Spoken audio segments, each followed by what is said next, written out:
sini saya sedang bersama dengan Bapak Kepala Sekolah SD Negeri Jagomarang. Kami akan melakukan percakapan untuk memenuhi salah satu tugas demonstrasi kontekstual modul 3.1. Selamat pagi, Pak. Pagi. Maaf mengganggu waktunya sebentar, Pak.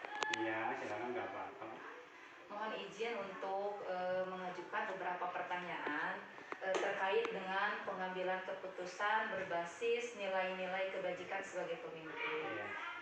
Jadi selama Bapak menjabat sebagai kepala sekolah, bagaimana Bapak dapat mengidentifikasi kasus-kasus yang merupakan dilema etika atau bujukan moral? Iya, baik Bu. Untuk menjawab pertanyaan apa yang Ibu tanyakan, insya Allah saya akan menjawab semampunya. Menurut saya selama ini melihat dari sudut pandang moral dan hukum, apabila kasus tersebut melanggar hukum, maka sudah tentu benar lawan salah. Ya. Namun jika masih bisa dikatakan benar lawan benar masalah tersebut, maka dikatakan atau boleh masuk dilema etika. Mungkin seperti itu, Bu. Iya, Pak. Terus bagaimana sih Bapak sebagai kepala sekolah menjalankan atau mengambil keputusan di sekolah Bapak, terutama untuk kasus-kasus di mana ada dua kepentingan yang sama-sama benar atau sama-sama mengandung nilai-nilai kebajikan? Berkaitan dengan pertanyaan tersebut, ya, selama ini saya melakukan yang pertama ya identifikasi kasus dari berbagai sudut pandang, ya. Kemudian menimbang secara matang, ya, mana yang paling benar dan keputusan tersebut menguntungkan banyak orang atau bagi halayak, terutama bagi warga sekolah, ya. Seperti itu. Ya. Terus langkah-langkah atau prosedur seperti apa yang biasa Bapak lakukan selama ini, Pak? Yang pertama yang saya lakukan analisis atau identifikasi masalah, ambil akar masalah tersebut, ya, apa yang menjadi penyebab masalah tersebut. Kemudian menentukan siapa yang terlibat dari kasus tersebut, ya. Kemudian bertanya kepada orang yang terdekatnya, berdiskusi dengan warga sekolah, membuat beberapa solusi keputusan, menimbang lagi dari berbagai sudut pandang sebelum memutuskan langkah apa yang terbaik sehingga tidak ada satu pihak atau yang dirugikan, ya, jadi semua beruntung gitu loh dengan keputusan tersebut. Terus hal-hal apa saja yang selama ini Bapak anggap objektif dalam pengambilan keputusan pada kasus-kasus dilema etika, Pak?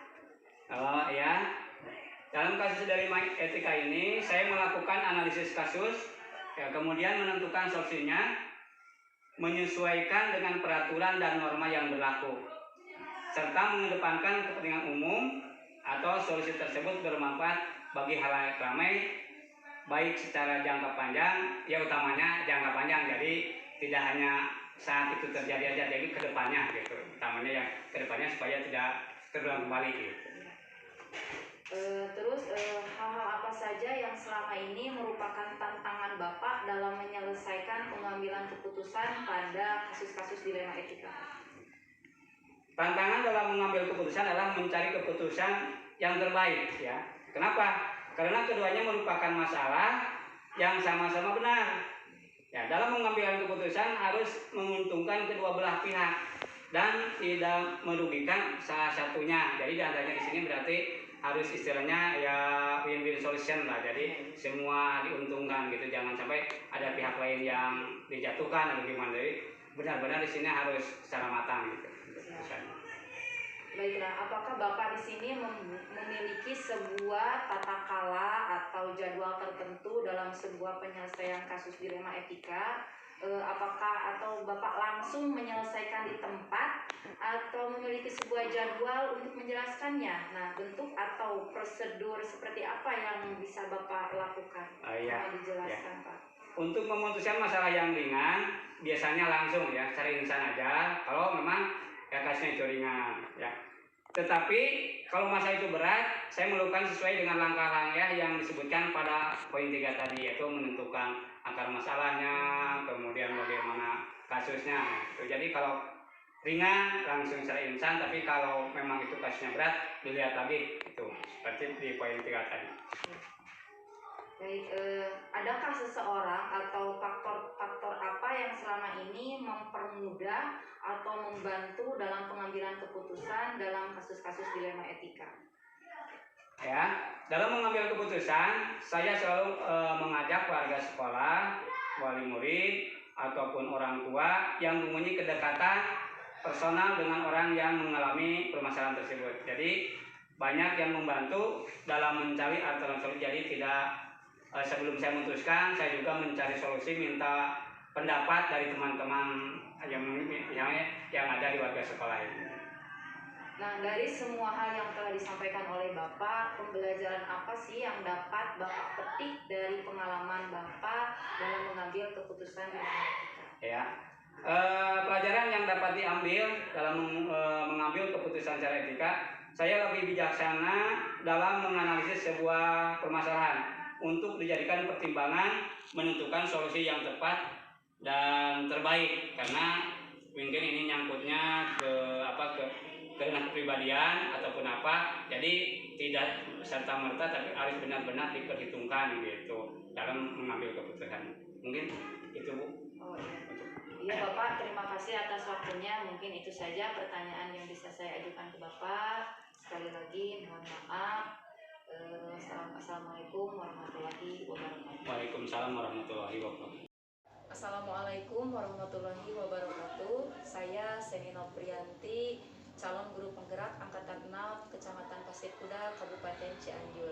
Di sini saya akan melakukan demonstrasi konseptual modul 3.1, yaitu terkait dengan pengambilan keputusan berbasis nilai-nilai kebajikan sebagai pemimpin. Di sini saya hendak belajar dengan Ibu Kepala Sekolah SD Negeri Sarilanting, yaitu Ibu Nuryeni SPD. Baiklah, mari kita saksikan bersama-sama. Baik, Assalamualaikum Ibu. Waalaikumsalam warahmatullahi wabarakatuh. Bagaimana kabarnya hari ini? Alhamdulillah baik. Maaf, di sini saya mengganggu dulu waktunya sebentar, Bu. Di sini saya mohon izin untuk mengajukan beberapa pertanyaan terkait dengan pengambilan keputusan berbasis nilai-nilai kebajikan sebagai pemimpin. Nah, apakah selama Ibu menjadi kepala sekolah di sini pernah menemui atau mendapatkan sebuah permasalahan atau kasus, Bu? Pernah Neng? Oh iya. Jadi bagaimana sih cara Ibu dapat mengidentifikasi kasus-kasus atau permasalahan tersebut dapat dikategorikan ke dalam dilema etika atau bujukan moral? Baiklah, saya sebagai kepala sekolah memandang atau melihat bahwa kasus dilema etika benar melawan benar. Dilema itu merupakan situasi yang terjadi ketika harus memilih dan memutuskan antara dua pilihan. Yang kedua pilihan itu benar secara moral tetapi bertentangan. Sedangkan bujukan moral benar melawan salah, yaitu situasi atau keadaan ketika harus mengambil keputusan antara benar atau salah. Nah, bagaimana Ibu menjalankan pengambilan keputusan di sekolah Ibu, terutama dalam kasus di mana misalnya ada dua kepentingan yang sama-sama benar dan mengandung nilai-nilai kebajikan? Saya sebelumnya akan mengambil keputusan itu akan dari dalam dilema etika terlebih dahulu akan melakukan pengumpulan fakta yang terjadi, siapa yang terlibat, menganalisis benar salahnya, membuat alternatif solusi, serta membuat keputusan. Keputusan itu juga perlu dilihat lagi keputusannya. Jadi yang bisa saya rangkum di sini, ketika ibu akan mengambil keputusan itu, yang pertama itu ibu akan mengumpulkan dulu fakta apa sih yang terjadi, terus siapa saja yang terlibat dalam masalah tersebut, serta menganalisis benar dan salahnya, dan akan membuat alternatif solusi, dan baru ibu akan putuskan gitu ya Bu. Nah, selanjutnya langkah-langkah yang dilakukan dalam pengumpulan atau fakta yang terjadi ini, menentukan siapa yang terlibat, menganalisis benar salahnya, hal-hal apa saja yang ibu anggap efektif dalam pengambilan keputusan pada kasus-kasus dilema etika. Hal-hal yang efektif dalam mengambil keputusan kasus dilema etika adalah dengan menelaah siapa-siapa yang terlihat, sifat urgen atau mendesak dan tidaknya kasus dilema etika tersebut. Jadi selama ini ada tidak yang merupakan tantangan ibu dalam menyelesaikan pengambilan keputusan pada kasus-kasus dilema etika? Mungkin ibu pernah mendapat kasus atau permasalahan yang sangat sulit diselesaikan. Ya, ada.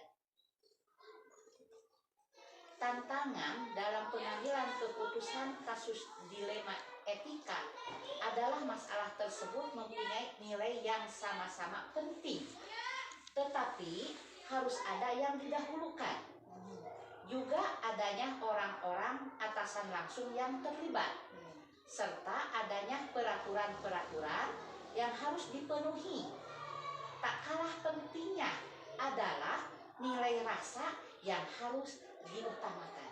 Oh iya. Jadi ketika kita mengambil keputusan tentunya pasti selalu ada tantangannya ya Bu ya. Ya. Dan pertama yang kita libatkan juga adalah orang-orang penting yang terlibat langsung ke dalam permasalahan tersebut. Ya.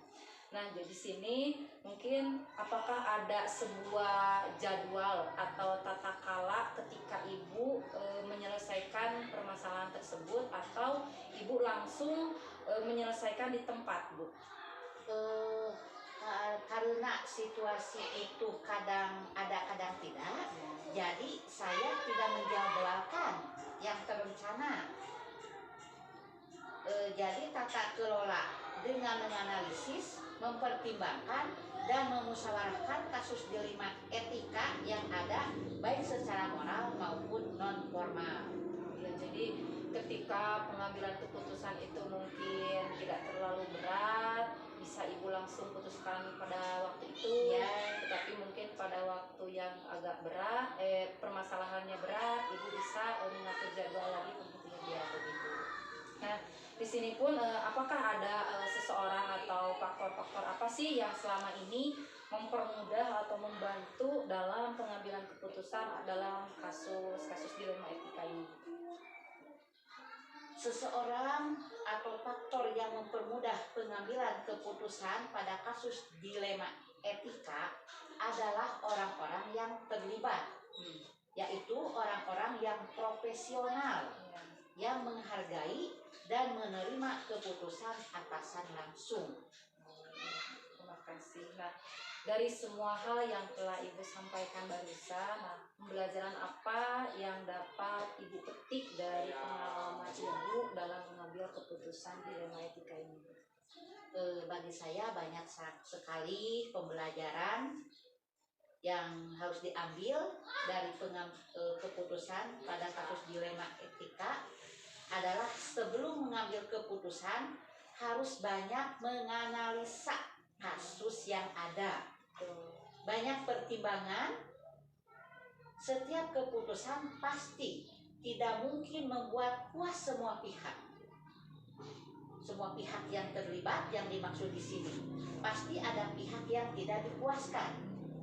Semua yang terlibat pada pengambilan keputusan harus siap menerima, menghormati, serta melaksanakan keputusan yang sudah ditetapkan bersama.